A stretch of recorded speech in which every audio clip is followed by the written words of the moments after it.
Howdy, friends. Welcome to the farm.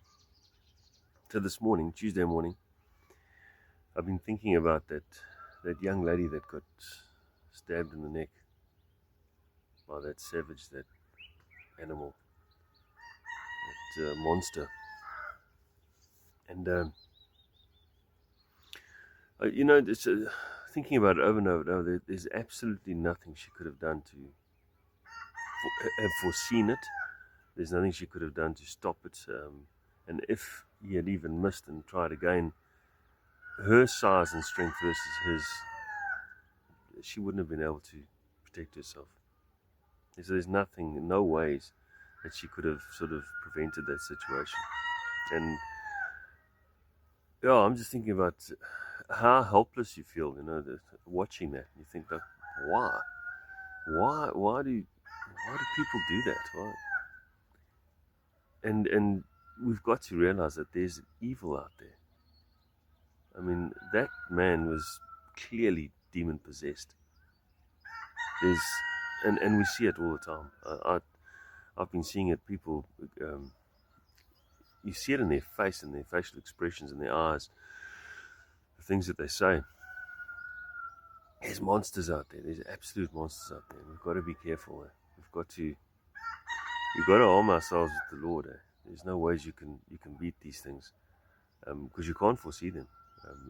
There's a spiritual battle that goes on before we even leave our houses in the morning, and God's fighting for us. My dad used to always say that everything looks calm around you.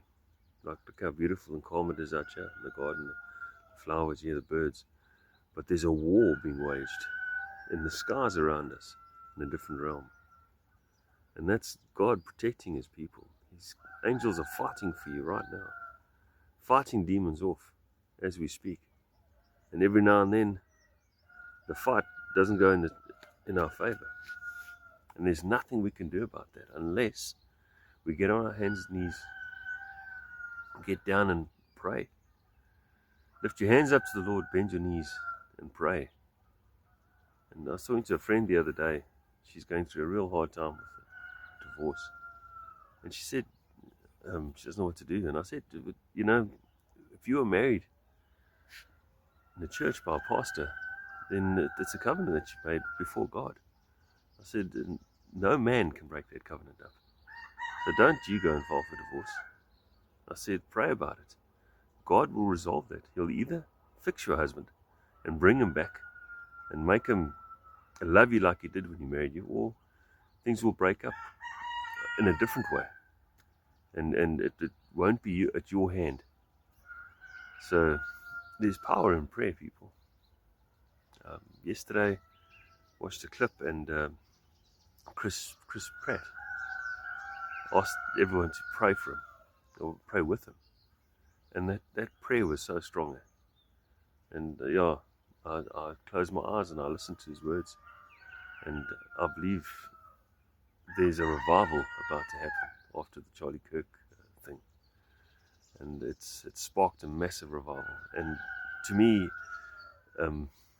that young girl, it was more disturbing than anything to see that happen to someone as innocent as her. That Charlie knew that he was waging war against demons. He knew it, and he knew that what the consequence was, and he knew whatever God's will was, that he goes with it, and because he was a man, he was strong, and I feel for him, man. Charlie, salute, bro. But that young lady, I don't know if she was saved or not. That she was just, her life was just taken away from her within minutes. And she, the look of shock and horror on her face, the fear that was running through her mind. As men, there were men in that train, and they did nothing. What kind of spineless person stands and watches that happen and doesn't do anything about it? I'm saying to the men out there, after what happened to that young lady, after what happened to Charlie Kirk, you got to stand up. You got to be a man. Stand up. Take your family by by the reins and say, listen, from now on, this is how it's going to work. It's the men that need to stand up. Your wife will follow with you and she'll back you 100%, but you must stand up as a man, and you must be a man. There's a lot of wimps out there, and there's a lot of big mouths. There's a lot of telephone tough guys and keyboard warriors, all with these different sayings and so on. But stand up, be a man. You got your wife behind you, and you got God all around you. God's with you.